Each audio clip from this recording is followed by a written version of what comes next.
और एसपी महोदय से हमने मिला है। एक केस था जिसमें ज़मीनी विवाद था और ज़मीनी विवाद को उलझाने के लिए केस जो था वो छेड़खानी का पोस्को एक्ट लगा दिया गया, जिसके लिए आप समझ सकते कि इस तरीके से केस होगा तो किस तरीके से उसके ऊपर कार्रवाई हो सकता है। तो इसके लिए हम एसपी साहब से मिले हैं कि केस को सही से जांच किया जाए और जो सच्चाई है उस सच्चाई के साथ होना चाहिए। अगर ज़मीनी विवाद है तो ज़मीनी विवाद को किस तरीके से हल होना चाहिए और ना ही कि कोई झूठा केस आरोप लगा दे और जिसके कारण कोई परिवार ख़त्म हो जाए। तो एसपी साहब की तरफ से आश्वासन आया है कि उस पर उचित कार्रवाई होगा, सही दोनों पक्ष को न्याय मिले। इसके लिए हम लोग आए कि ये ऐसा ना हो कि किसी के लापरवाही से किसी का परिवार का ख़त्म हो जाए।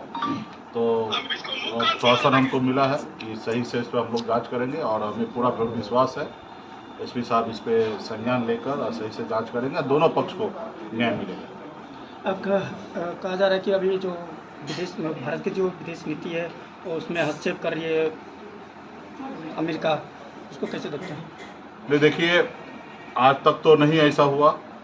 जब हमारा देश आज़ादी, भारत को आज़ादी मिला और कुछ ही सालों के बाद हमारे भारत ने कई युद्ध लड़ा, चाहे वो चीन से लड़ना पड़ा, पाकिस्तान से लड़ना पड़ा, लेकिन कभी भी ऐसा नहीं हुआ कि हमारे भारत के बीच में कोई तीसरा लोग आए और इंटरफेयर करे।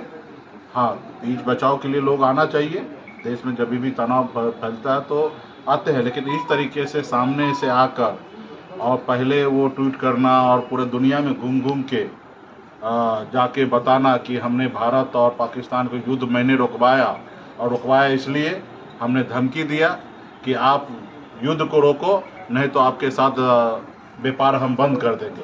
तो ये सरासर भारत का लिए अपमान है। हम यहाँ व्यापार करने के लिए नहीं बैठे हैं, व्यापार करने के लिए हमारे लिए अमेरिका नहीं है। हम स्वतंत्र हैं हमारे देश के लिए, हम देश के लिए रहेंगे। हमारे लिए व्यापार मायने नहीं रखता है। हमको नहीं चाहिए अमेरिका का कोई फ़ोन, नहीं चाहिए आईफोन, हम तो अपने हिंदुस्तान में बना हुआ फ़ोन उपयोग कर लेंगे। तो अमेरिका जिस तरीके से इसको इस तरीके से बात कर रहे हो, उस पर भारत सरकार, माननीय प्रधानमंत्री जी को सामने से आना चाहिए और उनको ये बात को रखना चाहिए कि ऐसी कोई बात नहीं है। अगर ऐसी बात है और चुप्पी अगर साधे है तो कहीं ना कहीं ये भारत का अपमान हो रहा है और इसमें प्रधानमंत्री जी को संज्ञान लेना चाहिए। इसका मतलब हम मान लेंगे कि भारत माननीय प्रधानमंत्री जी एक अमेरिका के कहने से झुक गए और डर गए, जबकि ऐसा नहीं होना चाहिए। आपने देखा पूरा दुनिया भारत का मिसाल दे रहे हैं कि किस तरीके से भारत में सत्ता पक्ष हो, विपक्ष हो या देश के 140 करोड़ जनता, सभी लोगों ने एक सुर से भारत सरकार के साथ, सेना के साथ खड़ा होने का निर्णय लिया है। और भी दुनिया में आप देखिएगा तो कई धारा में बढ़ जाते, लेकिन ये हमारा हिंदुस्तान जो है, जो हम लोग भले राजनीति करते हैं लेकिन जब देश की बात होगा वहाँ पे हम लोग कोई राजनीति नहीं है, देश के साथ हम लोग खड़ा होते और ये पूरा दुनिया को हम लोगों ने दिखाया है। और हमें गर्व होता है कि देश के सभी लोग, सभी जाति धर्म के लोग, सभी वर्ग के लोग, सभी पक्ष के लोग एक साथ खड़ा होकर सेना के साथ हम लोगों ने सरकार के साथ खड़ा रहा। और उसके बाद पर्दे के अंदर से अगर इस तरीके से हम किसी का धमकी बर्दाश्त कर लेंगे और इस पर हम लोग जवाब भी नहीं देंगे तो दुनिया में हमारी नज़र क्या रहेगा, हमारी इमेज क्या रहेगा, हमको लोग क्या जानेंगे, क्या पहचानेंगे। पाकिस्तान हमारे लिए है क्या? पाकिस्तान हिंदुस्तान का वो ताकत है, हिंदुस्तान के पास, फौज के पास, सेना के पास। पाकिस्तान हमारे सामने में टिक ही नहीं सकता है। ये सच्चाई है कि हम लोगों ने सही से लड़ाई नहीं लड़ा। अगर लड़ाई लड़ता तो ख़त्म हो गया तो अभी तक हम लोग पाकिस्तान को कब्जा कर लेते, लेकिन हम लोग आतंकवाद को ख़त्म करना चाहते, यही हमारी पॉलिसी था। और उसके बाद अगर दूसरे को इंटरफेयर करने के बाद अगर हमने सीज फायर रोका तो ये हमको लगता है सही नहीं है, ये हमारे भारत के लिए पॉलिसी सही नहीं है। और प्रधानमंत्री जी को जैसे मन की बात करते हैं, रात को 8 बजे आते हैं, देश को संबोधित करते हैं, ऐसे जगह पे उनको संबोधित में बताना चाहिए कि बार बार अमेरिका ये क्लेम कर रहे हैं कि हमने रुकवाया और वो भी धमकी दे के रुकवाया, तो ये भारत के लोग बर्दाश्त नहीं करते। ऑपरेशन सिंदूर को लेकर भाजपा क्रेडिट ले रही है, इसको आप कैसे देखते हैं?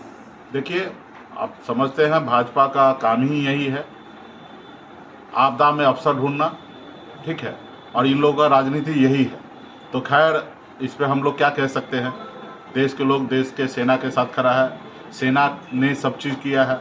अब भाजपा के लोग अगर क्रेडिट ले रहे हैं तो क्या कर सकते हैं। वो बोलते हैं ना, आपदा में अवसर का ढूंढना, तो ये इनका पहले से हमेशा काम रहा है।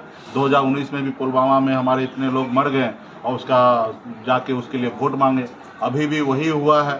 ठीक है, इस पे भी अभी वो जाएंगे वोट मांगेंगे। आपने देखा ना कि हमारे जो कश्मीर में जो आतंकवादी के द्वारा हमला हुआ, हमारे बहनों का आँख के आंसू सूखा नहीं, लेकिन माननीय प्रधानमंत्री जी बिहार आके और रैली करने लगे, भाषण देने लगे, क्योंकि बिहार में चुनाव है।